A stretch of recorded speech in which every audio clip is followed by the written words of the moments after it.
지난 시간 우리는 가나안 땅에 든 기근을 함께 살펴봤습니다. 성경에서 기근, 이 기근이라고 하는 것은 주로 하나님의 심판을 상징한다, 그렇게 말씀을 드렸습니다. 말씀에 불순종한 결과로 주어지는 심판 중에 하나가 바로 기근입니다. 그런데 그 기근의 문제가 지금 이 어디에서 발생을 합니까? 아브라함이 선 땅에서 발생합니다. 현재 아브라함은 가나안 땅에 들어와 있습니다. 가나안은 약속의 땅입니다. 하나님이 아브라함에게 가라고 지시한 땅이죠. 하나님은 아브라함에게 이 복을 약속하지 않으셨습니까? 그러면 하나님이 아브라함에게 고향을 떠나서 가라고 명하신 그 가나안 땅은 복의 땅이 되는 것 아닙니까? 그래서 아브라함이 하나님의 명령에 따라서 고향과 친척과 아버지를 떠나서 가나안 땅까지 온 것입니다. 그런데 그렇게 순종하여 그 땅에 온 결과가 어떻습니까? 아브라함이 그 땅의 주인이 되어서 행복하게 잘 사는 것이 아니라 이미 그 땅의 주인인 원주민들의 눈치를 살피며 무기력한 자로 나그네의 인생을 살아야 했습니다.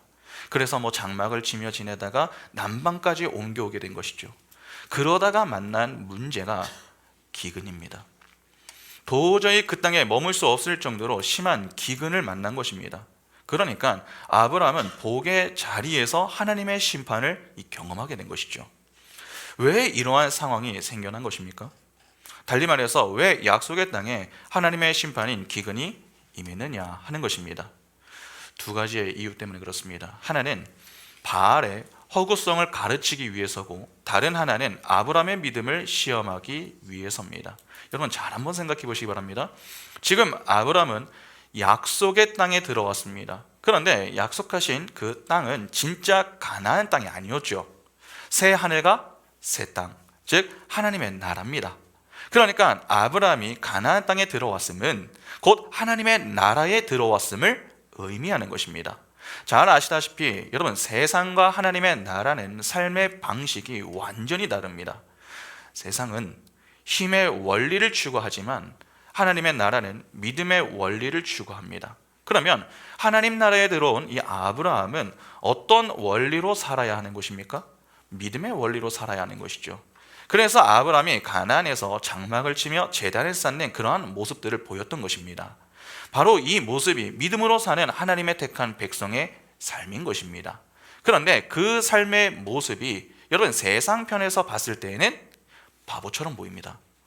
가나안 사람들은 다산과 풍요의 신인 바알을 섬기며 그 땅의 주인 노릇을 하면서 지내고 있습니다. 반면에 이 아브라함은 나그네로 땅을 옮겨 다니고 있습니다. 그들은 힘이 있지만 아브라함은 힘이 없습니다. 완전히 대조를 이루는 그러한 모습이죠. 그러니까 원주민들 입장에서 볼 때에 장막을 치며 제단을 쌓는 아브라함이 믿는 신보다 우리가 믿는 신이 진짜다, 그렇게 생각하기 충분한 것입니다. 그러나 우리 눈에 보이는 것이 전부는 아니지 않습니까? 그래서 하나님은 기근을 통해 그들의 잘못된 신앙관과 우상의 허구성을 교훈하시며 진짜는 세상의 우상이 아니라 하나님이심을 보여주셨던 것입니다. 그러니까 하나님은 이 기근을 통해서 순종의 단을 쌓으며 지내는 그 아브라함을 위로하시기를 원하셨던 것입니다. 그리고 동시에 아브라함아, 힘들지? 원주민들에게 쫓겨다니고 기근의 문제로 고통을 당하는 지금 이 순간에도 너는 나를 믿을 거니? 그렇게 조용히 순종의 단을 쌓으며 지내는 그 아브라함에게 질문하시는 것입니다. 그러니까 모래 상수리 나무 앞에서 아브라함에게 질문을 던지셨던 것 같이 이 기근의 문제 앞에서도 동일한 질문을 던지며 아브라함의 믿음을 시험하셨던 것입니다. 여러분, 하나님의 시험은 믿음의 성숙과 성장을 위해서 주어지는 것입니다. 그러니까 통과하라고 주시는 것이죠. 그러면 아브라함은 기근의 문제로 가르침을 주시고 이 시험하시는 하나님 앞에서 어떻게 반응을 해야 합니까? 하나님의 의중을 헤아리고 이전에 그가 보였던 모습과 같이 순종의 단을 쌓아야 했습니다. 그러나 기근의 문제 앞에서 아브라함이 보인 모습은 어떻습니까? 하나님께 묻지 않고 곧바로 이 애굽행을 결정합니다. 왜 아브라함이 애굽으로 향합니까? 하나님께 실망을 했기 때문에 그렇습니다. 그러니까 더는 못 참겠다, 그렇게 여긴 것이죠. 하나님이 살아계신다면 어떻게 이렇게까지 하실 수 있느냐는 것입니다. 이에 아브라함이 기근을 피해 가나안 땅을 떠나 애굽으로 향하게 된 것입니다. 그렇게 아브라함이 애굽으로 향하여 애굽에서 있었던 이야기가 오늘 본문의 이야기입니다. 사실 아브라함이 가나안을 떠나 애굽으로 향한 것은 여러분 씨의 위기에 해당합니다. 본문을 보면은 아브라함이 아내를 누이로 속이는 그러한 장면이 나오지 않습니까? 그리고 그 일로 사레가 바로와 동침할 뻔한 사건이 등장합니다. 이에 하나님이 바로와 그의 집에 재앙을 내리신 일로 바로가 깜짝 놀라가지고 아브라함을 애굽에서 내보내죠. 거짓말은 아브라함이 있는데 혼은 바로가 나는 이 이상한 모습입니다. 나중에 살펴보겠지만은 하나님이 바로의 집에 재앙을 내리신 것은 사레를 보호하기 위해서였습니다. 하나님은 아브라함에게 민족의 복을 약속하셨습니다. 소위 씨에 대한 이 약속을 주신 것이죠. 그 씨를 통해서 장차 누가 오십니까? 예수가 오십니다. 그런데 아브라함에 의해서 사레가 바로와 동침할 경우에 어떤 문제가 생기는 것입니까? 아브라함에게 하신 약속의 성취가 일어날 수 없게 됩니다. 그러니까 구속사의 위기가 발생하는 것이죠. 그런데 이 위기가 어떻게 생겨난 것입니까?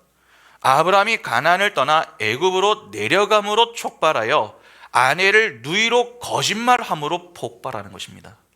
쉽게 말하면 아브라함의 잘못된 선택 때문이다 라고 하는 것입니다. 여러분, 아브라함은 믿음의 조상입니다. 그러면 이러한 기사는 좀 빠져도 되는 것 아닙니까? 왜 이러한 기사를 넣어놓은 것입니까? 그의 인생을 보다 좀 정확하게 기록하기 위해서 그렇습니까? 역대기를 보면은 다윗의 기사가 기록이 되어 있습니다. 그런데 열왕기서와 달리 여러분 역대서를 보면 어떻습니까? 다윗의 실수와 잘못을 언급하지 않습니다. 좋은 내용들만을 기록하고 있습니다. 그러면 다윗과 같이 이 아브라함도 그렇게 좀 기록하면 얼마나 좋겠습니까? 정말 우리가 아브라함의 인생을 다 알아야 됩니까? 알아야 합니다. 다만 우리가 알아야 하는 것은 그의 인생 자체가 아니라 그 인생을 통해 하나님은 자기 백성을 어떻게 살게 하시는가 하는 것에 관한 것에 우리가 알아야 되는 것이죠. 관한 것을. 그러니까 아브라함은 교회가 어떻게 살게 되는가 하는 것을 힌트해주는 역할로 등장하는 것입니다. 그래서 우리가 아브라함의 인생을 이해하는 것이 필요한 것이지 진짜 아브라함의 인생이 중요한 것은 아닙니다. 만일 아브라함의 인생 자체가 중요하다면 여러분 오늘 본문은 이해하기가 너무나도 어렵습니다. 오늘 본문 11절부터 13절을 보시면은 그가 애굽에 가까이 이르렀을 때에 그의 아내 사레에게 말하되 내가 알기에 그대는 아리따운 여인이라 애굽 사람이 그대를 볼 때에 이르기를 이는 그의 아내라 하여 나는 죽이고 그대는 살리리니 원하건대 그대는 나의 누이라 하라. 그러면 내가 그대로 말미암아 안전하고 내 목숨이 그대로 말미암아 보존되리라 하니라. 여러분 이 말은요 애굽에 들어가서 한 말이 아닙니다. 애굽에 가까이 이르렀을 때의 한 말입니다. 그러니까 아브라함은 애굽에 들어가기 이전부터 애굽 안에서 일어날 수 있는 일을 예상하고 있었던 것이죠. 고대 시대부터 문화에 따라 조금씩 차이가 있지만 이 어떤 지역은 손님이 오면은 아내를 내어주는 그러한 문화가 있었습니다. 그러니까 손님은 그 지역에 있는 동안 남편의 허락하에 남의 여자를 취할 수 있었던 것입니다. 여러분 당시 애굽도 비슷합니다. 애굽 사람도 남의 여자를 취할 수가 있었습니다. 그런데 모두가 그렇게 할 수 있는 게 아니라 힘이 있는 자들만이 그렇게 할 수 있었습니다. 힘이 있는 자의 경우에 마음이 드는 여인이 있을 경우 마음대로 취할 수가 있었습니다. 이는 결혼한 유부녀라도 상관이 없었습니다. 자기 마음에 들면은 그 남편을 죽여서 자신의 여인으로 취할 수가 있었습니다. 아브라함은 바로 그 사실을 알고 있었던 것입니다. 여러분 좀 이상하지 않으십니까? 그가 애굽에서 살다가 그런 문제를 알게 되어서 이 사례를 누이로 속였다면은 뭐 어느 정도 이해는 됩니다. 그러나 들어가기 전에 그 사실을 알았다면은 굳이 애굽으로 들어갈 이유는 무엇입니까? 애굽이 아닌 다른 곳으로 가면 안 됩니까? 애굽보다 조금 안전한 곳으로 가면은 아내를 누이로 속이는 거짓말을 하지 않아도 되는 것 아니냐는 것입니다. 애굽으로 가면 문제가 생길 것을 알고도 굳이 그곳으로 향하는 모습은 사실 좀 이해하기가 어렵습니다. 그리고 아브라함의 제안에 아무 말도 하지 않는 사레도 그렇습니다. 아브라함이 사레에게 뭐라고 합니까? 당신은 아름다운 여인이라서 당신이 내 아내라고 하면은 내가 죽을 수도 있으니 사람들이 물어보면은 내가 당신 남편이라고 말하지 말고 누이라고 그렇게 이야기하라고 거짓말을 시키죠. 그래야 자신이 살 수 있다는 것입니다. 지금 여러분, 아브라함은 엉뚱한 것을 요구하는 게 아닙니다. 실제 사례는 아브라함의 누이가 맞습니다. 창세기 20장 12절 보시면 또 그는 정말로 나의 이복 누이로서 내 아내가 되었음이니라. 그렇죠? 사례는 아브라함의 이복 누이입니다. 그러니까 아브라함의 말 자체가 거짓말은 아닙니다. 사실에 기반하여서 지금 이야기를 하고 있는 것입니다. 그러나 사례는 아브라함에게 이복 누이이지만 지금은 누이가 아니죠. 아내입니다. 남편은 아내를 어떻게 사랑해야 합니까? 적어도 성경은 이렇게 이야기합니다. 에베소서 5장 25절부터 28절에 남편들아 아내 사랑하기를 그리스도께서 교회를 사랑하시고 그 교회를 위하여 자신을 주심같이 하라. 이는 곧 물로 씻어 말씀으로 깨끗하게 하사 거룩하게 하시고 자기 앞에 영광스러운 교회로 세우사 티나 주름 잡힌 것이나 이런 것들이 없이 거룩하고 흠이 없게 하려 하심이라. 이와 같이 남편들도 자기 아내 사랑하기를 자기 자신과 같이 할지니 자기 아내를 사랑하는 자는 자기를 사랑하는 것이라. 여기 보면은 예수께서 교회를 위하여 자기를 주심같이 사랑하라 그렇게 이야기를 합니다. 신랑이신 예수께서 신부인 교회를 어떻게 사랑하셨습니까? 자신의 목숨을 아끼지 않고 내어 주심으로 사랑하셨습니다. 그것이 아내를 사랑해야 하는 남편의 모습입니다. 이런 남편의 사랑을 받는 아내가 행복하지 않겠습니까? 여러분 생각해 보시기 바랍니다. 부부가 손을 잡고서 산책을 하던 중에 불량배가 아내에게 시비를 걸었습니다. 그러면 남편은 어떻게 해야 됩니까? 손을 딱 놓고 이건 당신 문제니까 당신이 알아서 해결하라고 그냥 뒷짐을 지고 있거나 뭐 가만히 있으면 되겠습니까? 아니면 무섭다고 아내를 버려두고 도망가면은 이런 남편을 향한 아내의 마음이 어떠하겠습니까? 상처를 받는 수준이 아니라 다시는 함께하고 싶지 않다는 마음이 들지 않겠습니까? 그런데 지금 아브라함이 사라에게 내가 살아야 하니 당신이 좀 희생하라고 일방적인 희생을 요구하고 있습니다. 일어나지 않은 일을 대비하기 위해서 먼저 남편이 그러한 요구를 하고 있는 것입니다. 피투성이가 되더라도 아내를 지키기 위해서 노력하는 게 아닙니다. 내가 살기 위해서 아내를 사지로 내몰고 있는 것입니다. 여러분 이 정도면 이혼 사육감 아닙니까? 당시 아브라함의 나이가 75세였습니다. 아브라함과 사레 나이 차가 10살 정도니 사레는 65세다 그렇게 보시면 정확합니다. 그러면 사레도 그러한 요구를 해오는 이 아브라함에게 한마디 정도는 할 수 있지 않겠습니까? 아니 여기로 오자고 한 것은 당신인데 내가 왜 그래야 합니까? 너무 서운합니다. 죽어도 같이 죽어야지. 어떻게 나에게 이렇게 할 수 있냐고 그렇게 따져 물을 수도 있고 아브라함의 요구를 단칼에 거절할 수도 있었습니다. 그러나 성경을 보면은 사레는 한마디도 하지 않고 아브라함의 요구에 응합니다. 이를 어떻게 봐야 합니까? 상식적으로 이해하기가 매우 어렵습니다. 아브라함도 사레도 이해가 되지 않는 것이죠. 그런데 애굽 사람들도 이해가 되지 않습니다. 당시 사레의 나이가 60을 넘어서 70대를 향해 가고 있습니다. 젊은 나이가 아닙니다. 그러나 성경은 그녀를 아리따운 여인이다 그렇게 묘사를 합니다. 학자들은 이에 대해서 크게 두 가지로 해석을 합니다. 당시 70대는 오늘날의 30대 정도다 그렇게 이 사람들이 보았다는 것이죠. 그래서 사레의 미모가 아름답다고 이야기하는 것은 전혀 이상한 것이 아니라고 보는 입장이 있습니다. 그런가 하면은 사레의 미모는 현대적인 의미의 미가 아니라 기품과 품격을 의미한다 그렇게 보는 것입니다. 사레가 진짜 아름다웠다 그러한 말이 아니라 그녀가 풍기는 위품 그리고 그런 풍기는 위품과 관련이 있다 그렇게 이해를 하는 것이죠. 그러나 어떤 주장이든 여러분 사레의 나이가 적지 않다고 하는 사실에는 변함이 없습니다. 실제 이후 본문을 보면은 애굽 사람들이 그 사레의 아름다움에 반해서 바로에게 데리고 갑니다. 진짜 14절과 15절 보시면 아브라함이 애굽에 이르렀을 때에 애굽 사람들이 그 여인의 심히 아리따움을 보았고 바로의 고관들도 그를 보고 바로 앞에서 칭찬함으로 그 여인을 바로 궁으로 이끌어 들인지라. 그냥 아예 데리고 가죠.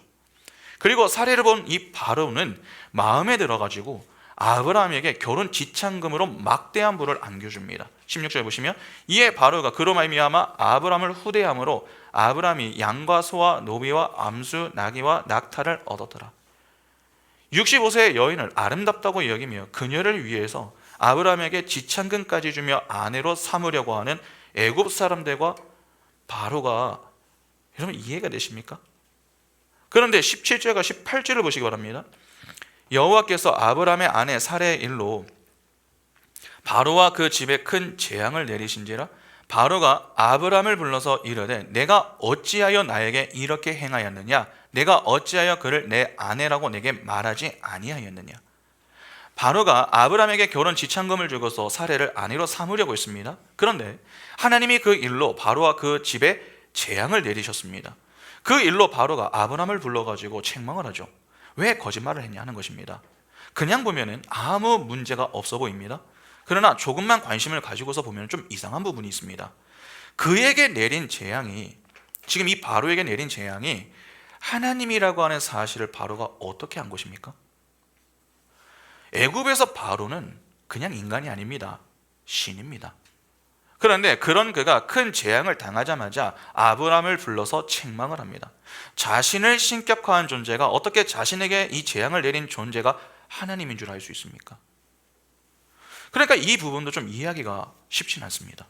그리고 마지막 19절과 20절을 보시면 내가 어찌 그를 누이라 하여 내가 그를 데려다가 아내를 삼게 하였느냐, 내 아내가 여기 있으니 이제 데려가라 하고 바로가 사람들에게 그의 일을 명하매 그들이 그와 함께 그의 아내와 그의 모든 소유를 보내었더라.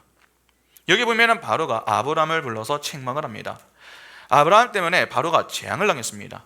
아브람의 거짓말 때문에 그 나라에 위기가 닥친 것이죠. 잘못은 아브람이 했는데 화는 바로가 당합니다. 지금 아브람은 살기 위해서 애굽으로 왔습니다. 그런데 이방 사람의 거짓말 하나 때문에 온 나라에 비상이 걸린 것입니다. 아브람이 거짓말을 하는 줄도 모르고 바로는 그에게 막대한 지창금을 주었습니다. 그러니까 아브람에 의해서 속았다고 하는 그러한 사실을 알았을 때에 바로에게 얼마나 큰 분노가 일어났겠습니까? 그러면 보통의 경우라면 어떻게 해야 됩니까? 가만히 내버려 두면 안 됩니다. 아브람을 책망하는 정도에서 머무는 것이 아니라 그를 감옥에 가두거나 아니면 이 거짓말에 대한 책임을 묻는 모습이 있어야 됩니다. 여러분 출애굽 때를 잘 한번 생각해 보시기 바랍니다. 바로가 열재앙을 당하고 난 이후에 이스라엘의 출애굽을 허락했습니다. 그러나 그렇게 허락한 이후에 그가 어떻게 합니까? 군대를 직접 데리고 이스라엘을 추격합니다.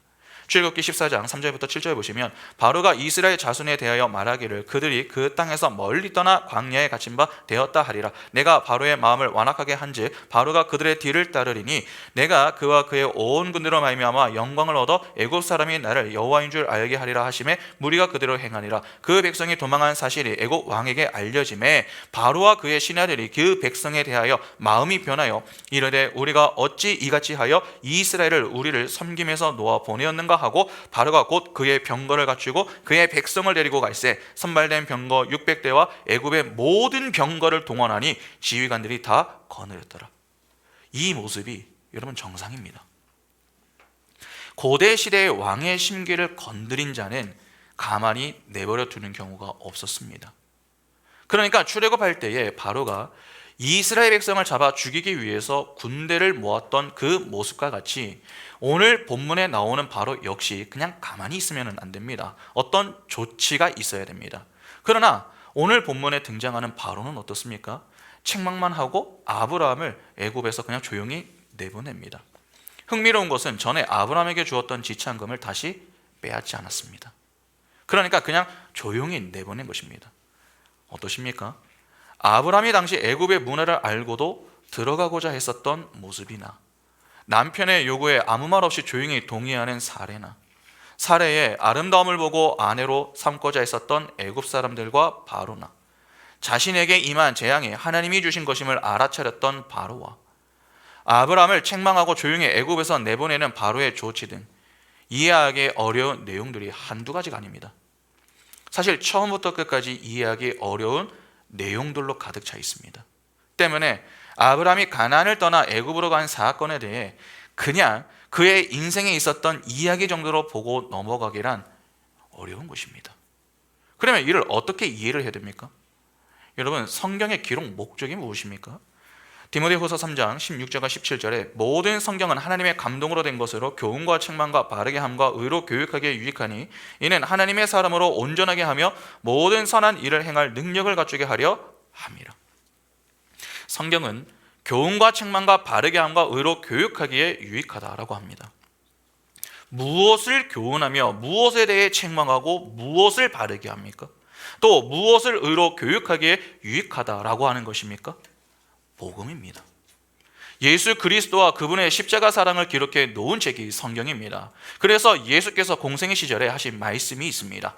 요한복음 5장 39절에 너희가 성경에서 영생을 얻는 줄 생각하고 성경을 연구하거니와 이 성경이 곧 내게 대하여 증언하는 것이니라. 누가복음 24장 25절부터 27절에 이르시되 미련하고 선지자들이 말한 모든 것을 마음에 더디 믿는 자들이여 그리스도가 이런 고난을 받고 자기의 영광에 들어가야 할 것이 아니냐 하시고 이에 모세와 모든 선지자의 글로 시작하여 모든 성경에 쓴 바 자기에 관한 것을 자세히 설명하시니라. 예수께서 지금 뭐라고 하십니까? 성경은 전부 자기를 자세히 설명한 책이다, 그렇게 말씀을 하십니다. 여기서 말하는 성경은 신구약 전부를 의미하는 것이 아니라 구약을 의미합니다. 그러니까 구약의 모든 이야기가 예수로 수렴된다 하는 것이죠. 성경은 예수를 교훈합니다. 그래서 죄를 책망하는 것이고 예수를 바르게 알게 합니다. 예수는 이 땅의 유일한 의인이시죠. 히브리서 4장 14절과 15절에 그러므로 우리에게 큰 대제사장이 계시니 승천하신 이 곧 하나님의 아들 예수시라. 우리가 믿는 도리를 굳게 잡을지어다. 우리에게 있는 대제사장은 우리의 연약함을 동정하지 못하실 이가 아니요 모든 일에 우리와 똑같이 시험을 받으신 이로되 죄는 없으시니라. 잘 아시다시피 성경은 이 땅에 의인이 없나니 단 한 사람도 없다고 그렇게 교훈합니다. 로마서 3장 10절부터 12절 보시면 기록된 바 의인은 없나니 하나도 없으며 깨닫는 자도 없고 하나님을 찾는 자도 없고 다 치우쳐 함께 무익하게 되고 선을 행하는 자는 없나니 하나도 없도다. 바울은 분명하게 이야기를 합니다. 이 땅에 의인이 단 한 사람도 없다고 말입니다. 의인이 없다고 하는 것은 이 땅에 누구밖에 없다는 말입니까? 죄를 가지고 있는 죄인들밖에 없다 하는 말입니다. 그런데 조금 전에 읽은 히브리서를 보면은 예수는 죄가 없다고 합니다. 그러면 이 땅에 모든 자가 죄를 가지고 있는 죄인으로 살아갈 때에 예수만 무엇으로 사신 것입니까? 의인으로 사신 것이죠. 그래서 바울은 이후에 이렇게 이야기를 합니다. 로마서 3장 21절부터 보시면 이제는 율법 외에 하나님의 한 의가 나타났으니 예수를 의미하겠죠. 율법과 선지자들에게 증거를 받은 것이라 곧 예수 그리스도를 믿음으로 말미암아 모든 믿는 자에게 미치는 하나님의 의인이 차별이 없느니라. 모든 사람이 죄를 범하였음에 하나님의 영광에 이르지 못하더니 그리스도 예수 안에 있는 성령으로 말미암아 하나님의 은혜로 값없이 의롭다 하심을 얻은 자 되었느니라. 이 예수를 하나님이 그의 피로써 믿음으로 말미암는 화목제물로 세우셨으니 이는 하나님께서 길이 참으시는 중에 전에 지은 죄를 간과하심으로 자기의 의로우심을 나타내려 하심이니 곧 이때에 자기의 의로우심을 나타내사 자기도 의로우시며 또한 예수 믿는 자를 의롭다 하려 하심이라. 여기 보면 하나님의 한 의가 나타났는데 그 정체가 예수다, 그렇게 이야기합니다. 그러니까 예수만이 유일한 의인이신 것입니다. 그러면 우리는 누구를 통해서만 의를 이해할 수 있는 것입니까? 오직 예수 그리스도를 통해서만 의를 이해할 수 있는 것입니다. 그러니까 예수를 배우는 것은 곧 의로 교육하기에 유익한 것이죠. 여러분, 성경은 다른 이야기를 하지 않습니다. 예수 그리스도와 그분의 십자가 이야기가 전부입니다. 그런데 그러한 것을 그렇게 기록해 놓고 가르치는 이유가 무엇입니까? 아까 우리가 읽었던 디모데후서 3장 16절을 보면은 하나님의 사람으로 온전하게 하며 모든 선한 일을 행할 능력을 갖추게 하려 함이라고 합니다. 하나님은 자기 백성을 부르십니다. 그분의 부르심이 구원입니다. 구원은 자리가 옮겨지는 것입니다. 사단의 통치에서 하나님의 통치를 받는 자리로 옮겨지는 것입니다. 그 구원은 오직 하나님의 일방적인 은혜로 이루어지는 것 아닙니까? 예수를 통하지 않고는 구원을 받지 못합니다. 그래서 예수 그리스도를 믿는 믿음으로 구원을 받는다, 그렇게 이야기를 하는 것이죠. 우리는 예수를 믿는 믿음 안에서 예수와 함께 십자가에 못 박혀 죽습니다. 그 자리에서 예수는 우리의 죄를 가져가시고 예수는 그분이 가지고 계시는 의를 우리에게 전가해 주십니다. 그래서 우리는 예수 안에서 예수와 연합된 자로 의인이 되는 것이죠. 하나님이 우리를 예수라는 그 안경을 쓰고 예수로 여겨주시는 것입니다. 완전히 새롭게 태어난 존재가 되는 것이죠. 그러나 문제가 있습니다. 우리는 하나님의 은혜로 구원을 받아 하나님의 자녀가 되지만 우리의 삶은 어떻습니까? 이 땅에서 하나님의 부름을 받는다고 곧바로 하나님 나라에 들어갑니까? 그렇지 않습니다. 아브라함이 부름을 받고 바로 하나님 나라에 들어간 것이 아닙니다. 하나님은 하나님의 부름과 복의 약속을 받은 그 아브라함을 곧바로 하나님 나라로 데리고 가시는 것이 아니라 이 땅에서 나그네 인생을 살게 하셨습니다. 장막을 치며 제단을 쌓는 그러한 인생을 살게 하셨다는 말입니다. 이는 우리 편에서 보면 상당히 불편한 인생입니다. 사람들의 눈치를 보면서 이 땅에 제대로 거주하지 못하고 장막을 치며 지내야 한다 하는 사실과 모든 자들이 우상을 섬기며 살 때에 쓸쓸하게 하나님을 믿겠다고 제단을 쌓으며 사는 그 인생이 얼마나 외롭고 고독하겠습니까? 그런데 하나님은 그러한 시간들을 허락하시는 것입니다. 왜 그렇습니까? 그냥 고통을 주기 위해서가 아니라 그러한 자기 부인의 과정을 통과하면서 점점 하나님을 힘으로 삼으며 믿음으로 산다라고 하는 것이 무엇인가 하는 것을 가르쳐 주시기 위해서입니다. 아브라함이 갈대아 우르를 떠났다고 완벽하게 된 것이 아닙니다. 그때부터 아브라함의 새로운 인생이 시작된 것입니다. 첫 걸음마를 뗀 아이와 다르지가 않습니다.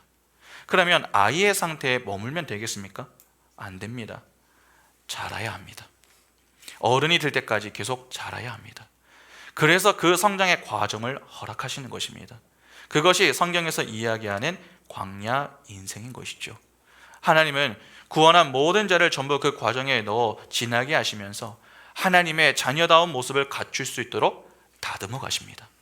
처음에는 작은 것들로 힘들어하고 쉽게 투덜거리던 그러한 모습에서 서서히 버틸 수 있는 힘과 극복할 능력을 소유하게 만드시는 것입니다. 그래서 하나님이 주시는 시험을 넉넉히 통과하는 자리, 나중에 아브라함이 모리아산에서 이삭을 바치라고 하는 그 하나님의 시험에 통과하는 그러한 자리까지 인도에 가신다는 것입니다. 그러나 그 자리까지 가는 것이 쉽지 않습니다. 아이들이 성장을 할 때 겪는 것이 무엇입니까? 성장통입니다. 성장에는 아픔이 수반됩니다. 공부 잘하는 친구들 한번 생각해 보시기 바랍니다.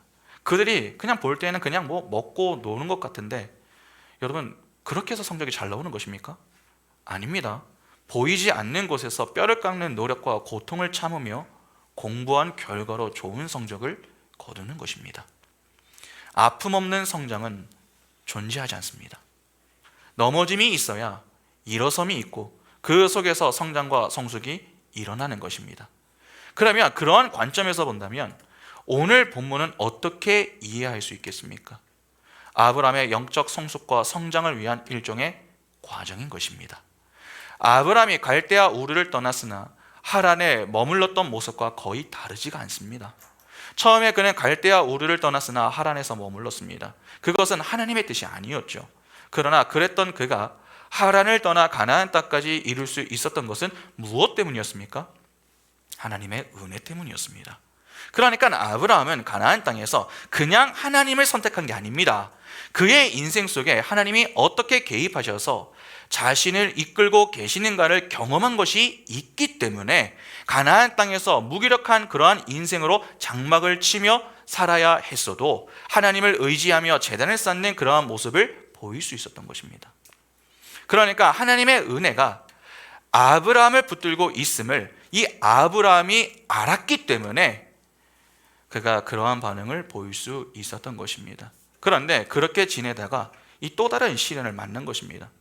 원주민들로 인해서 장막의 생활이 만만치가 않았는데 그렇게 해서 옮겨온 남방에서 기근까지 만났습니다. 하나님을 의지하면서 지낸 결과 좀 형편이 나아지는 것이 아니라 더 큰 문제가 기다리고 있었던 것이죠. 이에 아브라함이 망연자실하면서 실족한 것입니다. 우리도 그러할 때가 있지 않습니까? 하나님을 의지하면서 열심히 살았습니다. 그래도 하나님이 베풀어 주신 은혜가 있기 때문에 그래도 고통도 참아보고 인내하며 살아가 봅니다. 그러다가 어느 순간 현실의 문제들이 끊이지 않고 더 큰 문제를 만나게 될 때에 어떻게 됩니까? 나는 이제 성숙한 신앙을 가지고 있으니까 기도로 해결해야지, 그렇게 성숙한 모습으로 문제를 대처합니까? 그렇지 않습니다. 하나님의 뜻이 있을 것이다, 그렇게 생각을 하면서도 마음 한켠에는 불편함이 있습니다. 하나님, 제가 그래도 이렇게 주님을 따라왔는데 저에게 너무 하시는 것 아닙니까? 왜 저에게 이런 압박을 주시고 고통을 주십니까? 정말 너무 하시네요. 그렇게 하나님께 삐지는 것입니다. 그래서 우리는 서운한 마음에 하나님보다 앞서는 우를 종종 범합니다. 그러한 우리의 모습과 아브라함이 애굽으로 내려간 모습과 무슨 차이가 있습니까? 별반 차이가 없습니다. 그러나 그러한 실수를 통해 우리는 나중에 또 깨닫게 됩니다.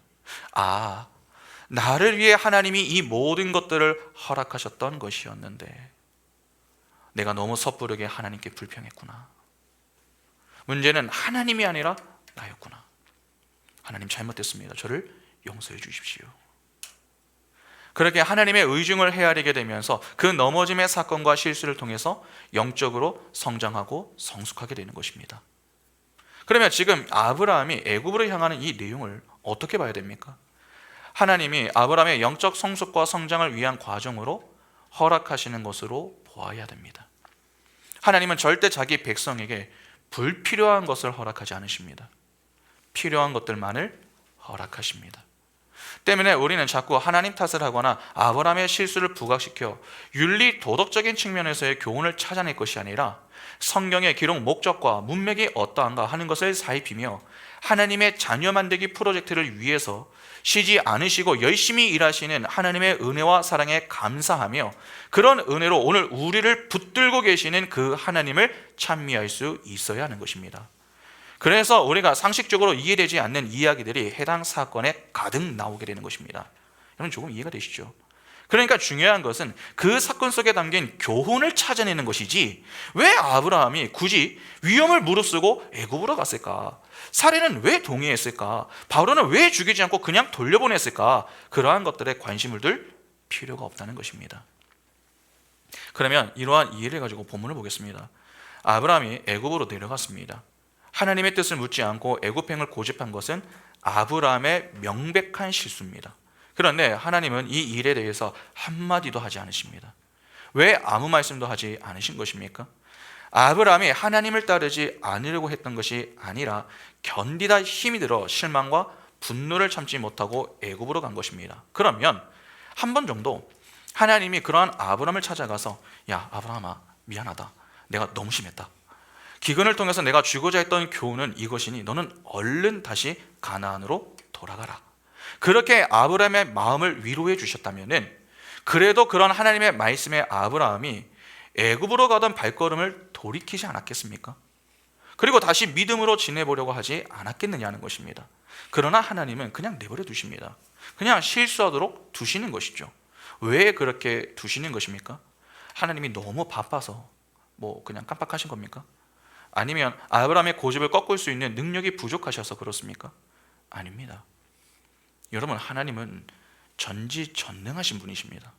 그분이 계획하고 작정하신 것은 이미 완료된 것이나 다름이 없습니다. 선악과 사건도 생각해 보시기 바랍니다. 왜 아담과 하와가 그 선악과를 따먹게 내버려 두십니까? 그 사건을 통해 주고자 하는 교훈이 있었기 때문입니다. 마찬가지로 하나님은 아브라함의 애굽행이 실수인 것을 알고 계십니다. 그러나 그것을 통해 주고자 하는 교훈이 있으셨습니다. 그래서 그냥 두신 겁니다. 우리는 자꾸 우리가 하는 어떤 실수를 가지고 마치 하나님이 실패한 것처럼 그렇게 여기는 경향이 있습니다. 아닙니다. 우리의 넘어짐과 실수가 하나님의 실패를 의미하는 것은 아닙니다. 만일에 인간의 실수와 실패로 하나님의 계획이 틀어질 수 있다면, 그래서 하나님의 뜻이 이루어지는 일에 방해가 된다면 하나님은 전지전능하신 분이 아닙니다. 하나님은 그러한 분이 아닙니다. 하나님의 뜻을 꺾을 수 있는 존재는 없습니다. 로마서 8장 31절부터 보시면 그런즉 이 일에 대하여 우리가 무슨 말하리요? 만일 하나님이 우리를 위하시면 누가 우리를 대적하리요? 자기 아들을 아끼지 아니하시고 우리 모든 사람을 위하여 내주신 이가 어찌 그 아들과 함께하는 모든 것을 우리에게 주시지 아니하겠느냐? 누가 능히 하나님께 택하신 자들을 고발하리요? 의롭다 하신 이는 하나님이시니 누가 정죄하리요? 죽으실 뿐 아니라 다시 살아신 이는 그리스도 예수시니 그는 하나님 우편에 계신 자요 우리를 위하여 간구하시는 자시니라. 누가 우리를 그리스도의 사랑에서 끊으리요? 환난이나 공고나 박해나 기근이나 적신이나 위험이나 칼이랴. 기록된 바 우리가 종일 주를 위하여 죽임을 당하게 되며 도살당할 양같이 여김을 받았나이다 한가 같으니라. 그러나 이 모든 일에 우리를 사랑하시는 이로 말미암아 우리가 넉넉히 이기느니라. 내가 확신하노니 사망이나 생명이나 천사들이나 권세자들이나 현재일이나 장래일이나 능력이나 높음이나 기쁨이나 다른 어떤 피조물이라도 우리를 우리 주 그리스도 예수 안에 있는 하나님의 사랑에서 끊을 수 없으리라. 바울은 그 누구도 자기 백성을 향한 하나님의 사랑을 끊을 수 없다고 이야기합니다. 이는 피조물은 창조주를 상대로 이길 수 없다는 말입니다. 그러니까 인간이 실수하고 실패하는 것이 하나님의 뜻을 이루는 일에 영향을 미치는 일은 발생하지 않습니다. 왜냐하면 하나님은 인간의 실수와 실패까지도 선용하여 하나님의 뜻을 이루시는 전지전능하신 분이시기 때문에 그렇습니다. 하나님은 아브라함을 택하셨습니다. 이는 그의 인생을 책임지시겠다라고 하는 의지를 보이신 겁니다. 그런데 그냥 실수했다고 포기하거나 버릴 수 있겠습니까? 그렇게 보기는 어렵습니다. 오히려 이 모습을 두고 하나님이 주고자 하는 어떤 교훈이 있습니다. 그러면 그 교훈이 무엇입니까? 아브라함이 왜 애굽으로 향했습니까? 가나안 땅에 든 심한 기근 때문입니다. 그동안 아브라함의 행보를 보면은 그래도 믿음으로 따르려고 했었던 모습이 있었습니다. 갈대아 우르를 떠나 하란을 거쳐 가나안 땅까지 온 것도 그렇고 가나안 땅에서 장막을 치며 제단을 쌓는 모습도 전부 믿음의 모습입니다. 그러나 그렇게 믿음으로 사는 인생이라도 아브라함이라고 하는 존재가 피조물이라고 하는 사실은 변하지 않습니다. 피조물은 피조물입니다. 외부 환경에 자유로울 수는 없습니다. 하나님은 창조주이시기 때문에 무한하고 전능하지만 인간은 피조물이기 때문에 유한하고 연약합니다. 인간 스스로 해결하기 어려운 큰 문제 앞에서 얼마든지 넘어질 수 있는 존재라는 것입니다. 그러니까 하나님은 그러한 아브라함의 모습을 통해서 인간의 유한함과 연약함을 보여주시며 하나님의 은혜의 필요성과 중요성을 교훈해 주시는 것입니다. 왜 하나님이 저 멀리 타자로 계시지 않고 우리 인생에 찾아와 개입을 하십니까? 달리 말해서 하나님이 왜 우리 인생에 함께 하시며 선하게 인도해 주시는 은혜를 베푸시는 것입니까? 그 은혜 없이 우리가 할 수 있는 것이 아무것도 없기 때문에 그렇습니다. 교회와 성도는 하나님의 손에 의해서 다듬어져야 됩니다. 하나님이 우리를 붙들고 다듬어 가지 않으시면은 우리는 어느 순간 앞으로 나아가지 않습니다. 귀찮아하고 쉽게 포기하려고 합니다. 또 내가 어느 정도 하면은 그 자리에서 교만한 모습을 보이려고 합니다. 하나님은 절대 자기 백성을 교만의 자리에 서지 못하게 하십니다. 필사적으로 막으십니다. 그래서 자꾸 크고 작은 기근의 문제를 만나게 하시며 우리를 겸손의 자리로 인도해 가십니다. 실수와 넘어짐의 자리를 허락하신다는 것입니다. 이유는 간단합니다. 그 자리에서 우리의 자리를 확인하라는 것입니다. 그냥 우리에게 고통을 주기 위해서 허락하시는 것이 아니라 우리의 정체성과 자리를 확인하고, 야, 그렇구나, 나는 하나님의 은혜가 아니면 안 되는 불가능한 존재구나. 하나님의 은혜가 떠나가면 나는 죽은 흙에 불과한 존재구나. 나에게는 하나님의 은혜가 꼭 필요하구나. 그렇게 그 자리에서 겸손히 하나님의 은혜를 붙들 수 있어야 하는 것입니다. 그래서 우리에게 그러한 넘어짐과 실수의 사건들을 허락하시는 것입니다. 우리의 정체성과 자리를 확인해야 여러분 무엇을 깨닫게 되겠습니까? 우리와는 다른 하나님의 위대함을 깨닫게 되는 것입니다. 아브라함이 애굽으로 내려가지만 하나님은 아브라함을 포기하지 않으십니다. 그가 한 거짓말 때문에 애굽에 한바탕 소동이 일어났습니다. 그 일로 아브라함이 죽을 위기까지 놓일 수 있었습니다. 죽지 않으려고 거짓말을 한 것인데 오히려 그 거짓말 때문에 죽을 위기에 처한 것이죠. 그런데 그가 죽지 않고 살아나왔습니다. 어떻게 그 일이 가능하게 된 것입니까? 이 역시 하나님의 은혜 때문입니다. 하란에서 자신의 인생에 찾아와 말씀하셨던 하나님이 바로와 그 집에 재앙을 내리시며 아브라함을 지키시는 은혜로 그가 죽지 않고 살아나올 수 있었습니다. 그러면 그곳에서 아브라함이 여러분 무엇을 배웠겠습니까? 나는 하나님께 실망하고 실수해도 하나님은 나를 포기하지 않으시고 붙드시는구나. 하나님은 약속에 신실하신 분이시구나. 그것을 배울 수 있는 것입니다. 그러니까 오히려 해당 사건을 통해 아브라함은 하나님을 더 깊이 이해하고 배울 수 있는 기회가 되었던 것입니다. 그러면 그의 실수와 그로 인한 위기가 궁극적으로 이 아브라함에게 어떻게 작용이 된 것입니까? 신앙의 성숙과 성장의 기회가 되었던 것이죠. 아브라함을 보면서 우리가 참으로 큰 위로를 받을 수 있는 것이 무엇인 줄 아십니까? 우리가 가지고 있는 잘못된 오해 중에 하나가 신앙생활을 늘 잘해야 한다 하는 부담감을 갖는 것입니다. 신앙생활을 늘 잘하면 얼마나 좋겠습니까? 그러나 신앙생활이란 늘 잘할 수 없습니다. 내가 잘해보겠다는 결심과 다짐으로 되는 것이 아닙니다. 사실 그것을 우리는 이미 알고 있습니다. 주일에 말씀을 들으면서 그래, 이렇게 살면 안 되지 결심했어.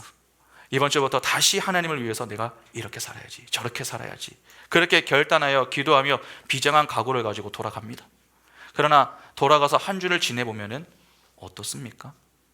우리의 결단, 다짐과 달리 살았던 우리의 모습을 보면서 후회하는 것 아닙니까? 그것이 우리의 연약함이고 한계입니다.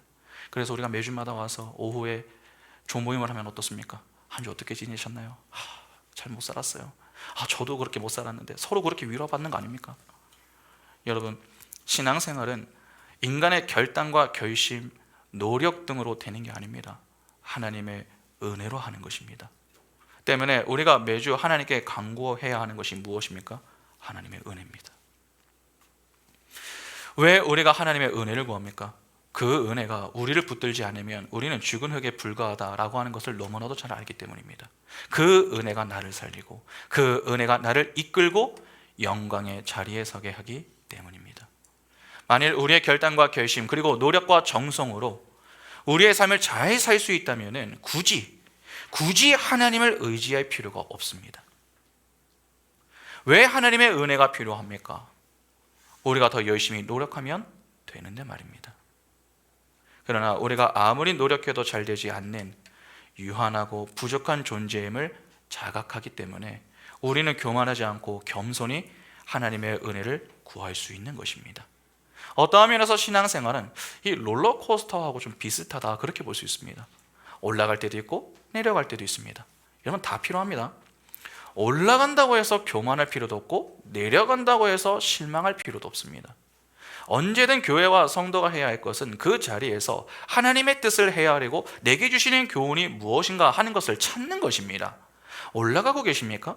그러면 어떻게 더 올라갈 수 있을까? 그것을 고민하고 배우시면 됩니다. 반대로 내려가고 계십니까?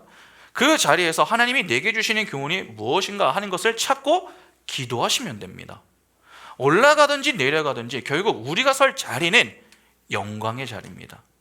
우리 모두가 그 자리에 서게 됩니다. 그러면 내가 지금 어디에 있다고 해서 교만하거나 실망할 필요가 있겠습니까? 없습니다.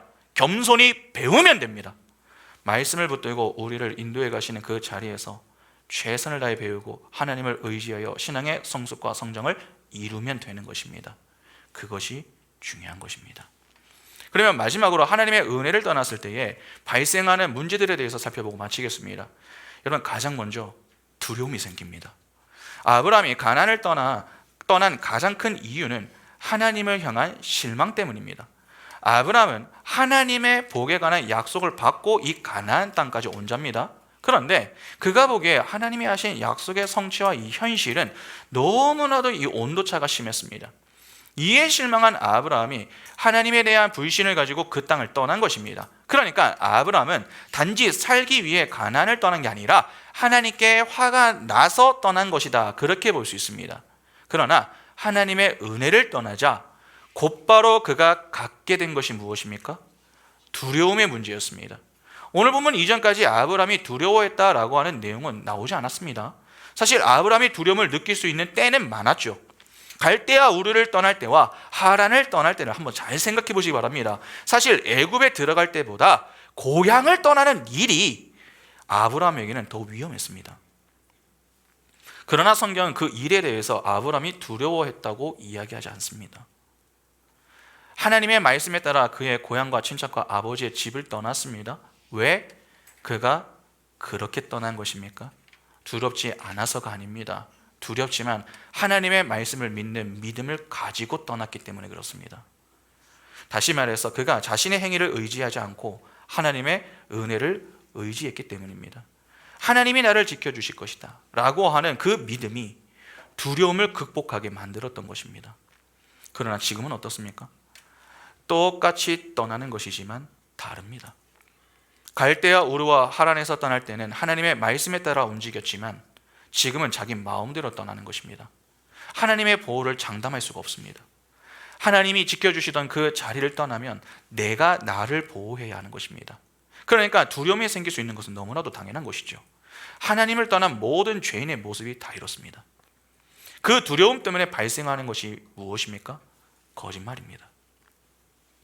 아브라함이 애굽에 들어가면서 아내에게 시킨 것이 거짓말이었습니다. 그러니까 두려움을 극복하기 위해서 선택한 것은 솔직함이 아닙니다. 거짓말입니다. 그런데 이 모습을 잘 보시기 바랍니다. 아브라함의 말을 보면 사례와 상의를 하는 게 아니죠. 일방적으로 요구하는 겁니다. 아브라함과 사례 중에 힘을 가지고 있는 쪽은 아브라함입니다. 아브라함은 아내인 사례를 보호해야 할 의무를 지닌 존재입니다. 한 아내의 남편입니다. 그런데 그가 지금 무엇을 하고 있습니까? 그가 가지고 있는 힘으로 아내에게 일방적인 희생을 요구하고 있는 것입니다. 아브라함의 요구는 사례 편에서 상당히 무서운 것입니다. 당시 여자와 어린 아이들은 인간 취급을 거의 받지 못했습니다. 그러면 남편의 품을 떠나게 되는 그 여인의 마음은 어떠하겠습니까? 당연히 두려울 수밖에 없는 것입니다. 그런데 그것을 지금 남도 아닌 남편이 요구하고 있습니다.